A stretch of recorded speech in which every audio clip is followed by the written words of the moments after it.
Hey guys, it's me, and so today is the first time I'm gonna try this new format. For some of you who watched my Where I've Been video, I got my first copyright strike, and which sucked. And I knew it was gonna happen at some point. I'm amazed it actually lasted. I lasted as long as I did. I mean, I feel like I do a pretty good job of editing out all the content that's not just me reacting. But, and so people don't watch this channel for like the episode. Like people who've watched my reaction channel they've already watched the episode, and this is just at least that's the hope. But I found out that maybe I should change my format a little bit, so this is the first time that I have done so. So please leave your recommendations and your thoughts in the comments, because as I kind of figure out how I'm going to adjust some stuff, I want to make sure that I'm doing what you guys want me to do in terms of, content and stuff. So the way it is right now, this video is going to just be kind of a review, not necessarily a review, but just kind of like my reactions. So, without the video. So I've already watched it, and I've already reacted to it, and I've already filmed it, and I've already edited it. And so when I went through and I edited, I made note of things that I otherwise maybe would have missed, I guess, or just kind of like my thoughts and stuff. And then, as you can see in the description box below, there is, you can watch the full reaction, at least edited. I'm not doing the whole thing unedited. I'm still gonna edit, but I also am gonna have this. It's gonna have some of my thoughts and commentary and all that jazz. So anyway, yeah, let's do this. Let's get my notes. Okay, so first of all, I cannot believe that I took a break without knowing what happened to Hanji. I can't fathom what I was thinking. What the heck? So yeah, I was thrilled first of all, I was horrified that I didn't know, but then I was also thrilled that Hanji survived, and that was just although I wish they'd made a bigger deal of her injury and saving her than they did. I mean, it was just it was this big epic thing. And maybe it just felt big and epic for me because I love Hanji so much. But the last episode and then this episode, I guess between episode 7 and 8, yeah. It's just oh yeah, we've got her, she's okay. And it's just I don't know. I wanted there to be more on that. So, let's see. So some other things. Okay. When Historia has her conflict with her dad, and I actually played over this a couple times, she has this eye flash where you can see blue streaks just kind of move or whatever as her face moves. I don't even know how to describe it. But I freaking loved it, and I don't remember seeing that in any other time in the anime. And so I thought that was a really cool effect, and I'm glad that they did it. So, all right, so let's see. Okay, so the king, Reese, whatever, the king, Skeevy King, so did he turn into a weird creature because he licked the cerebral spinal fluid, or did he turn into a weird creature because there's something else about him, he was just that horrible of a person? See, I wonder, what type of Titan you turn into, does that, innately at least, does that reflect who you are as a person? So Or is it just who you've ingested? I don't know. Anyway, but if it's whoever you are as a person that is actually, that dictates what type of Titan you're going to be, then this guy is like a disgusting person. That creature is just so gross. Like, I can't even. It's just, ugh. So it's like this caterpillar with like stretchy arms, and I mean, yeah, disgusting. But at the same time, kind of impressive, because I feel like I've seen enough stuff that I don't really get surprised by like monsters and stuff, but like, well done, creators. Like, I was taken aback for sure about how like creepy and disgusting and just about like repulsed would be probably a good term for that, by this creature. So anyway, however, I did think that when he licked the fluid, when he like said like his father's name, and you know, Father, Yuri, Frida, like that was like, wait for me. It was heartbreaking. Even though I think he's a skeezy guy, and I know some people defend him, no, I don't know. I'm sorry. If you like him or you defend him, that's bully for you. But that's not how I no, he's kind of gross. So, but I did find that kind of heartbreaking. So it's like Historia, she was not only a tool for him to kind of control, but like also she was going to be like a vessel for him to like reclaim like his family members, like his dead family members. And I just find that kind of sad. I mean, still he's super gross and creepy and ew, but also kind of heartbreaking. So yeah, that was a rough. I mean, I was just like, oh, I got some feels there. So let's see. Okay, Kenny. Okay, here's the thing. So at this point, I feel like Kenny's just kind of along for the ride. He sort of reminds me of, at least at this point, as those two guys, those two Muppets, you know, those crotchety old men Muppets who are like watching, who are like, hey, like, oh my gosh, like crazy stuff is happening, and oh, like, that's what he kind of reminds me of at this point. And I really hope he develops into more, like, he gets more of a plot or something. Because if he, like, just sort of disappears, I don't know, it's almost like a waste of a character. It's just kind of weird. I mean, is he going to team up with Levi? Or is he going to be Levi's, like, he's going to be his antagonist? Like, what is...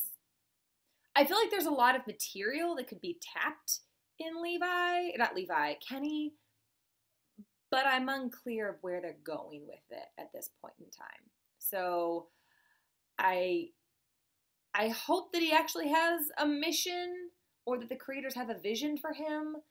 But like right now, in the past couple of episodes, he doesn't seem like he's anyone's true foible, or anyone's aid. And I feel like there's clear sides at this point in time. And then there's Kenny. And maybe that's kind of the point. He's kind of mercenary, but I hope that he has more of a role than like what he has currently. So, because I mean, they have his backstory and stuff, and so I hope that there's more stuff from him. So, okay, so let's see. Oh, my roommate's home. Ta-da! Hello. I'm recording, don't worry. So let's see. Did you get some great stuff at Aldi? I did. Awesome. What? Pizza. Pizza. Oh man, I'm making chicken soup. I'm making chicken soup tonight. And I actually have a loaf of bread rising in the oven, and then I'm gonna bake bread, and it'll be delicious. So okay. So when I edited, I feel like maybe I was a little unfair to Aaron. But I was like, oh, like I hope it doesn't turn out like this wimpy guy, like ugh. And then I just realized like I've had many weeks to think about this and stuff. And in the context of the show, he's still reeling from the idea that his father is has killed all these people. Like, and he feels guilty about that. He almost, I mean, I guess he feels like the power that he has is not his own, or that he's been given it by ill-gotten means, I guess, or ill-gotten means. Is that it? Ill-gotten gains, nefarious means, maybe. But that, I mean, so I get that, and so I don't think I was very, what's the term, understanding of Aaron. So, sorry, Aaron. I say it's okay for you to be upset. So, also, when he was like, just leave me, Historia took way too long with that lock. Yeah, she just did. I was like, girl, come on, like, unlock it. I mean, I guess there were many keys on there, but I just feel like it didn't have to be that hard, but that's whatever.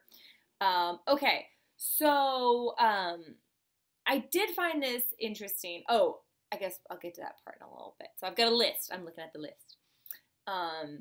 Oh, so, okay, so after she, like, unlocks Aaron and, like, the explosion, she, like, blows back, I found it interesting that, like, Mikasa just kind of, like, swoops in and kind of catches her a little sensually. Okay, so I understand, like, people say that Mikasa only has feelings for Aaron. But are Mikasa's feelings for Aaron truly romantic, or are they something, like, beyond that and deeper than that, where it's just, it's a sibling love? And is Mikasa going to enter into the fray where it'll be, you know, Ymir and Mikasa vying for the affections of the spunky yet attractive Historia? I don't know. Anyway, I could be way off base. I probably am way off base, but if just the way she caught her, I was just like, oh my.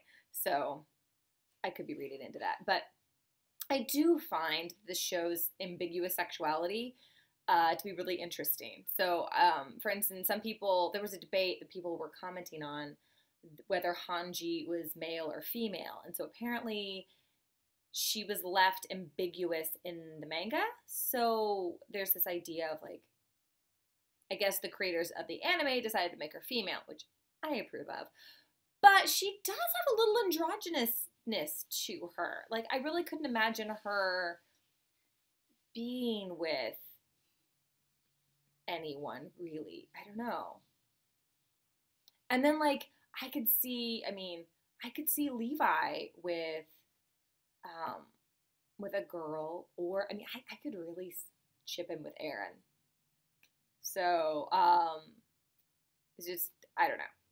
That's neither here nor there. But I feel like this show does, I guess maybe it de-emphasizes the character's sexuality so much that it kind of allows relationships to kind of ebb and flow and maybe be a little more fluid in the viewer's eyes about, like, oh, like, are they going to be with that person or that person? So I find that interesting. So,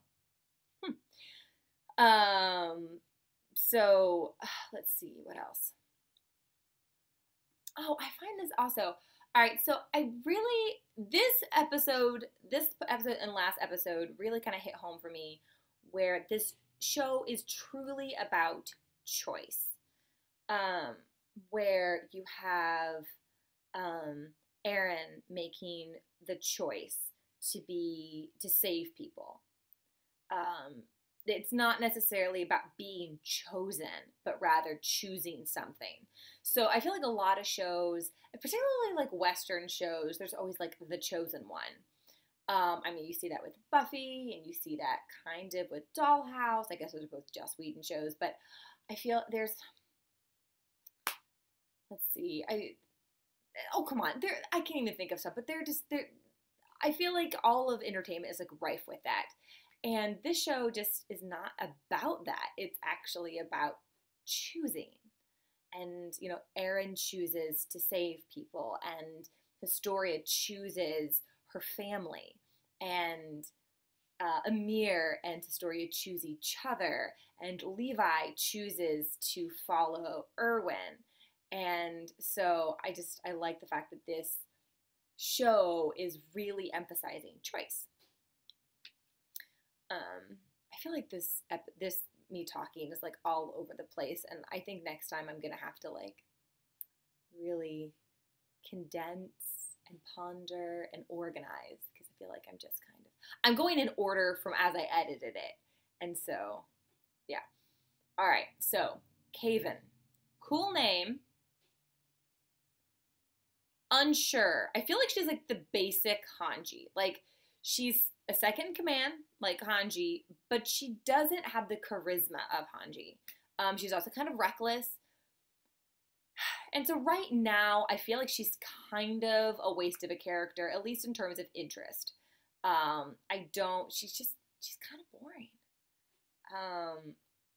And so, I mean, I guess maybe it's just when compared to Hanji, everyone pales in comparison, but she just has like commanding like speeches, but there's not enough, like, we don't know enough about her. We don't have any background with her to actually make those speeches mean anything to us.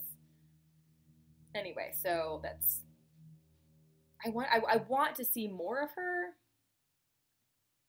Actually, I don't actually. I don't really care if I see more of her. If I do see more of her, I want her to be cooler than she is. So, okay.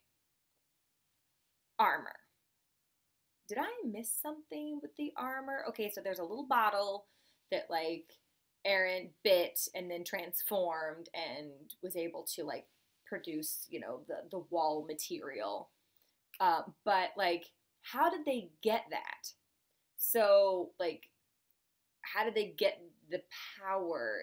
How did they know it was going to work? And what other things will they be able to synthesize? Like, did they get it from Annie, or did they like reverse engineer, or was that explained and I just missed it or forgot? So anyway, I don't really understand where that came from, the power came from, but I'm sure that will be answered at some point, either by you guys or by the show. Let's see. Okay. Other things. I find it interesting that Aaron can keep his pants on when he transforms, or that anyone can keep their clothes on. It's like the flesh kind of like engulfs them with their clothing. And I just don't find that really realistic. I mean, I understand for like, modesty purposes, and like, you don't want, your characters prancing about naked all the time, but like, I just don't understand. It kind of like, I always wonder with like Banner and the Hulk. Like, is he given like special stretchy briefs that when he like transforms, his briefs like grow and then shrink back down? But then I definitely, isn't there an episode or isn't there a movie where Banner returns to Banner and doesn't have his pants on? Anyway, I just find the physics behind the whole transforming into a giant or giant titan or, Hulk, and then mysteriously either losing your clothing and then getting them back when you return, or like the reverse. I just find that kind of interesting. Let's see, what else?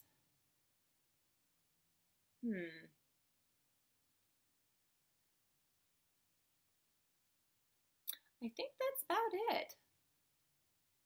I mean, I guess I talked about, I wrote a couple other things down, but I don't really think I want to like super focus on those things. I mean, one, I apparently wrote more stuff about the crazy king character, like the Blob, and how I felt that it was really interesting that I feel like anime is one of the last vestiges of true creative monster creation.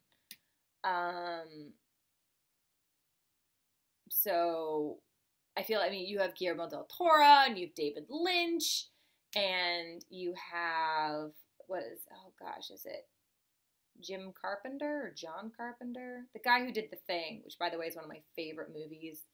It's in my top 10. I don't know why. I just love it. But I think maybe I love watching it with people so I can watch their reactions to certain scenes because it's just so ridiculous. But I did think it was interesting. I mean, I find it fascinating that for some bizarre reason, like, anime can continually surprise me with the bizarre creations it comes up with. And I think that's one reason why I really love it. So, all right. Well, that is my little commentary, or I guess, I don't know what you would call this, debrief. I bet I talked really fast, like ridiculously fast. But anyway, please let me know what you guys think. I'm having to adjust some things. I didn't want to just have me without like the video and like the timer, because not everyone has access to the anime all the time. And so it would just be like watching me like just sit and, like, that's just, not that I mime when I react, but so yeah, I just felt weird anyway. So please let me know what you think. Oh, random plug from my, you'll see that when you watch the full reaction video, but I now have an Etsy shop. So if you would like to support me, you can go on to Coffee. The link is below, and I think I probably will do like a PayPal account if some of you want to support me that way. And then if you want something tangible, then you can buy something from my Etsy shop. I only have a couple things up right now, but if you wait like a few days, I should be able to have more up. I've got so many things that I'm putting up: mugs, noodle bowls, vases, bowls to put fruit in, platters, cheese plates, little garden markers, little planters, all that stuff. So you can get, and I'm hoping to do some kind of some nerd themed stuff in the future. So you guys can also give me some recommendations of stuff that you would like to see in my Etsy shop. So all that information is down below. Yes, so thank you so much for watching and supporting me and to encouraging me to continue on. Remember to, share, like, subscribe, all that stuff. I still feel weird saying it. But yeah, I hope you guys have an awesome Monday, and yeah, I'll see you later.